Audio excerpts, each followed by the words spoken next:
You're probably doing everything right. You're planning, showing up, giving your best. You keep telling yourself, I just need to try harder. But instead of feeling better, it feels heavier. You're not just tired in your body, you're tired in your soul. Because when you force something, it doesn't just take effort, it takes your peace. There's a kind of struggle that looks like strength from the outside, but on the inside, it's fear. A quiet panic whispering, if I stop, everything might fall apart. If I don't push, I'll lose it all. That's the trap. Not your work ethic, not your drive, but the energy behind it. The pressure, the tight grip, the belief that you must make everything happen right now. That's what blocks you. Not life, not timing, not your path, the force. And force isn't flow. Force is fear pretending to be hustle. You think you're moving forward, but you're just wearing yourself out, pulling something that's not ready yet. And here's the shift. When you stop forcing, things don't fall apart. They fall into place. But only if you're calm enough to notice, still enough to receive, and free enough to stop clinging to things you don't truly trust. Letting go of force doesn't mean you give up. It means you stop chasing in fear and start moving in alignment. It means you make space for life to meet you halfway, instead of trying to carry everything alone. So if it feels heavy, if it feels stuck, maybe it's not time to try harder. Maybe it's time to let go a little. One of the biggest signs you're forcing something is when it feels like dragging something uphill. A conversation that leaves you drained. A goal that needs constant fixing. A relationship that always feels one-sided. You tell yourself, this is just hard work. But deep down, something feels off. Because no matter how hard you try, it keeps slipping away. That's not effort, that's resistance. And it feels normal because we were raised to believe, if it matters, fight for it. Push harder. Don't quit. And yes, some things need hard work. But there's a difference between true effort and emotional exhaustion. Between real commitment and quiet desperation. When something is aligned, it meets you. It responds. It breathes with you. You don't have to drag it. But when you're forcing something, whether it's your path, your healing, or someone else's love, you start changing yourself just to keep it alive. And that's not growth. That's self-abandonment. You don't have to keep breaking yourself to hold together something that's barely working. Sometimes the strongest choice isn't to push through. It's to pause and ask, why am I forcing this? Is it fear? Is it a story you made up about how life should go? Is it a belief that your worth depends on how much you can endure? When you ask these questions, you start to separate your value from your struggle. You start to realize flow isn't lazy. It's responsive. It happens when you stop controlling everything and start trusting. You weren't made to chase life through burnout. You were meant to move in rhythm with it. And rhythm doesn't need to be forced. It needs to be felt. Most people don't realize they're forcing something because it looks like strength, like persistence. But inside, there's tension, there's fear, there's pressure. And under that pressure, there's one main thought. If I don't make this happen, nothing will. That's where the grip tightens. That's where anxiety grows. That's where life begins to feel like a battle. Because when you believe it all depends on you, you leave no room for trust, no space for timing, no opening for grace. And the truth is, force often comes from fear. Fear that you're falling behind. Fear that if you slow down, you'll miss your chance. Fear that someone else will take what was meant for you. But life doesn't respond to fear. It responds to alignment. It doesn't need to be hunted. It needs to be invited. It needs your presence, not your panic.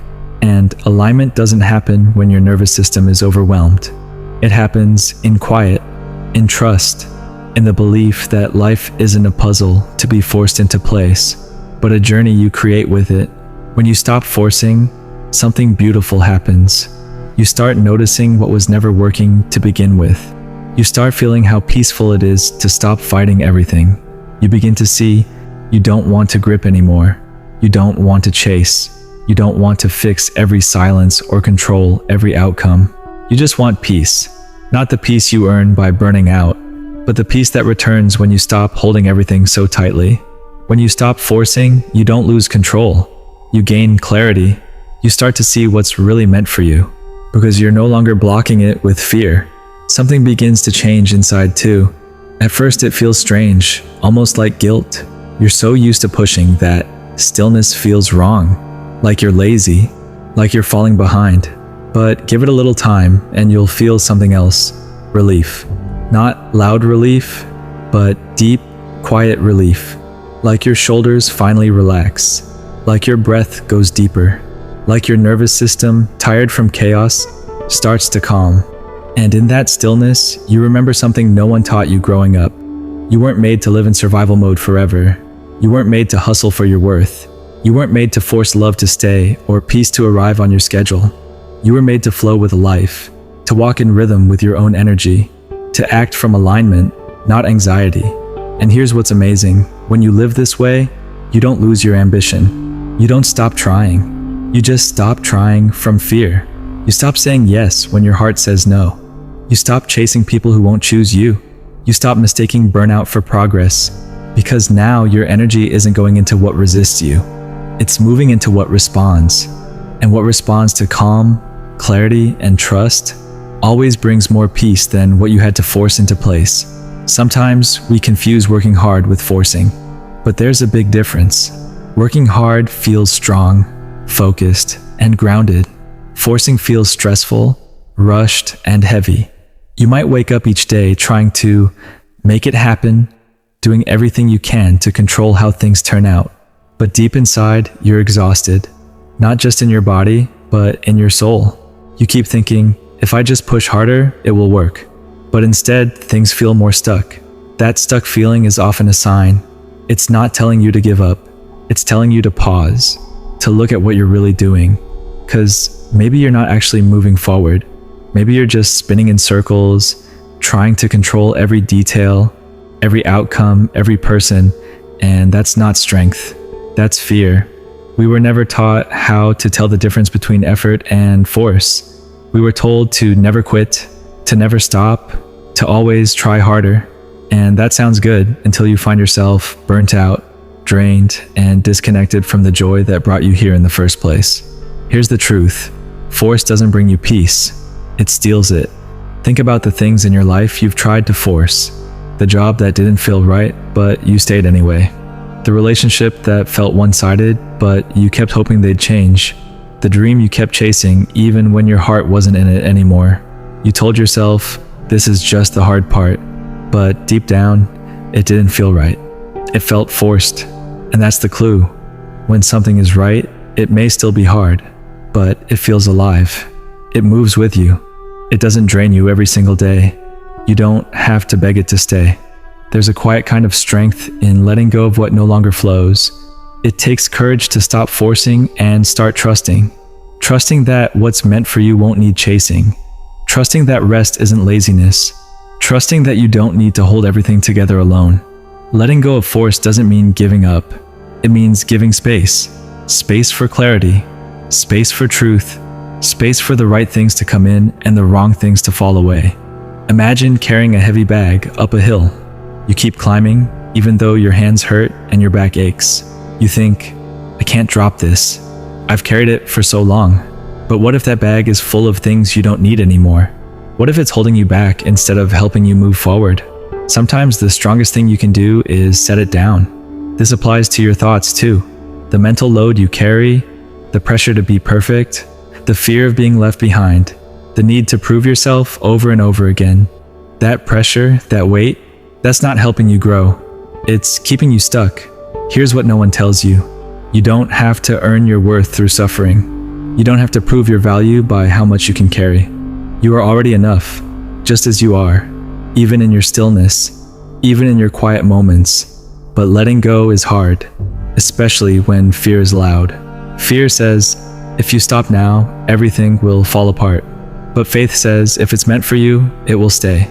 You don't have to grip so tightly. There's power in pause, in breathing, in waiting, in trusting the timing of your life. When you stop forcing, you make room for ease. You allow new ideas, new people, and new opportunities to find you. Not because you chase them, but because you are ready to receive them. Think of a river. It flows without force. It moves around rocks, not through them. And yet, over time, it shapes everything in its path. That's what ease looks like. It doesn't fight, it aligns, it adjusts, and still, it creates. You can be like that river. You can move without panic. You can shift without breaking. You can live without needing to prove your worth at every turn. Ask yourself this: are you creating from peace or panic? Are you building your life from alignment or anxiety? Are you moving from trust or fear? Because how you do things matters just as much as what you do. When you create from peace, your work carries peace. When you move from alignment, life starts to meet you with more ease. And when you trust yourself, you stop settling for less than you deserve. You start saying no to things that drain you. You stop chasing people who won't meet you halfway. You let go of plans that don't feel alive anymore. Not because you're weak, but because you're wise. You stop holding everything so tightly. You stop trying to control every part of your journey. And instead, you start co-creating your path. With life, with grace, with peace. Let's be honest. Most of us were taught to hustle, to grind, to always be doing. But we were never taught to rest, to listen, to pause, to trust. That's why rest feels uncomfortable at first. Like you're doing something wrong. But you're not. You're just breaking an old pattern. You're learning to listen to your body when it says, I need a break. You're learning to notice the signs of burnout before they take over. You're learning to stop apologizing for your needs. And in that stillness, something amazing happens. You begin to reconnect with your energy, your joy, your purpose. You remember who you were before you were told to be so busy. You remember that your value doesn't come from your output. It comes from your presence. Because the truth is, peace isn't found in the noise, it's found in the quiet.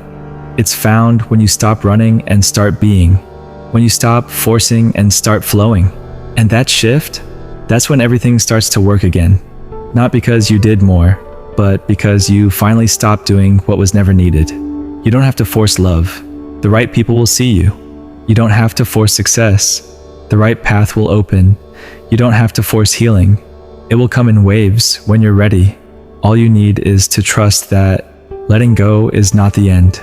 It's the beginning of something more honest, more peaceful, more you. So take a deep breath. Let it go. Whatever you've been forcing, whatever's been weighing you down, release it. And let life show you what it can be when you finally stop trying to control it all. You're not falling behind. You're just learning a new way, a softer way, a truer way. And that's not weakness, that's growth. Sometimes we think we need to do everything, fix everything, be everything, right now. We're told to hustle, to grind, to prove our worth through effort, and so we do. We show up every day. We push, we plan, we try harder. But even with all that, something still doesn't feel right. And we don't know why. You're probably doing everything you're supposed to do. And yet, deep down, you feel tired. Not just in your body, but in your soul. Not just physically, but emotionally, energetically. That kind of tired doesn't come from a lack of sleep. It comes from forcing, from constantly trying to push something that just isn't flowing. It comes from trying to control things that were never meant to be controlled. There's a kind of struggle that looks like strength on the outside. People might even admire it, but inside it's anxiety. It's fear pretending to be disciplined. It's panic wearing the mask of motivation. You tell yourself, I can't stop now. If I let go, everything will fall apart. If I don't fight for this, I'll lose it. But what if that's not true? What if the real reason you feel stuck isn't because you're not doing enough? It's because you're doing too much of what doesn't align. What if the struggle isn't proof that you're strong? It's proof that you're gripping something you're supposed to release. The truth about force feels like effort, but it comes from fear. It says, if I don't make this happen, nothing will. If I stop pushing, I'll fall behind. If I don't act now, someone else will get what was meant for me. But life doesn't respond to fear. It responds to alignment. What's truly meant for you doesn't need to be dragged. It meets you where you are. Force is fear in disguise. Flow is trust in motion. So when something feels like you're dragging it uphill, a goal, a relationship, a project, a dream, pause. Ask yourself, am I forcing this? If it leaves you drained, anxious, and constantly needing repair, it might not be yours to carry in this way. because the more you try to pull it closer, the more it slips away. And that's not failure, that's redirection, that's truth trying to get your attention. Alignment is not about pushing. We've been taught that success must come through pain, that if something matters, we must fight for it. That's why we confuse resistance with effort. We think we're doing the right thing by not giving up. But not giving up isn't always progress. Sometimes it's self-abandonment in disguise. Sometimes it's just fear of letting go. When something is aligned, it doesn't resist you at every turn. It breathes with you. It meets you halfway. It doesn't ask you to change who you are just to keep it going. And if it does, it's not aligned, it's forced. You don't have to keep molding yourself into shapes just to keep something alive. You don't have to keep performing just to stay connected. You don't have to keep sacrificing your peace to prove your strength. The shift from fear to trust. Letting go of force doesn't mean letting go of effort. It means letting go of fear. It means moving from control to trust. Trust that what's meant for you will find you. Trust that you don't need to rush. Trust that slowing down doesn't mean falling behind. Trust that ease isn't weakness, it's wisdom. And ease doesn't mean doing nothing. It means doing the right thing at the right time with the right energy. Ease is what happens when your actions come from clarity, not panic, from peace, not pressure. And the moment you stop forcing, you start receiving. You start noticing what was never flowing in the first place. You start seeing where you were pouring energy into dead ends. And you stop, not because you gave up, but because you finally woke up. Stillness is not failure. Most people think stillness is laziness, that if you're not moving, you're doing something wrong, that if you're not hustling, you're falling behind. But stillness is not failure. It's space, it's rest, it's clarity, it's power. In that stillness, your nervous system starts to reset. You begin to hear your own voice again. You start to feel what's true instead of just what's loud. You're not lazy. You're learning to listen. You're not disconnected. You're reconnecting with yourself. When you stop forcing, you start trusting. When you stop forcing everything on the outside, something starts to change on the inside. You stop overriding your intuition just to keep pushing. You stop ignoring your exhaustion to prove your worth. You stop saying yes when everything in your body is screaming no. And slowly, you begin to trust yourself again. Not in a loud, confident way, but in a quiet, steady way that says, I don't have to force this. If it's meant for me, it will respond. And if it doesn't, it's not mine. You stop performing. You stop begging. You stop chasing. And you start flowing. You start receiving. You start becoming. Not because you pushed harder, but because you finally allowed what's real to reach you. You don't have to earn peace. You don't have to earn rest. You don't have to hustle for peace. You don't have to prove you're enough by surviving every storm. You're enough already. You were never meant to live in survival mode forever. You were meant to live in rhythm with life. So stop asking, how do I fix this? And start asking, is this even mine to carry? Stop saying, I just need to try harder. And start saying, maybe I need to let go. Final thought, you're allowed to choose. Ease life already has momentum. You don't have to create all of it. You don't have to chase every outcome. You don't have to grip every moment. There's a natural rhythm, and your only job is to tune into it, not to outrun it. Because when you do, you'll stop missing the answers that were right in front of you the whole time. You'll stop fighting the current and start floating with it. You'll stop trying to force life into shape and finally let life shape you. You'll stop searching for peace and start living from it, because peace doesn't come from control. It comes from trust. It comes from presence. It comes from ease. And ease was always your next step, not because you earned it, but because you finally remembered it was yours all along.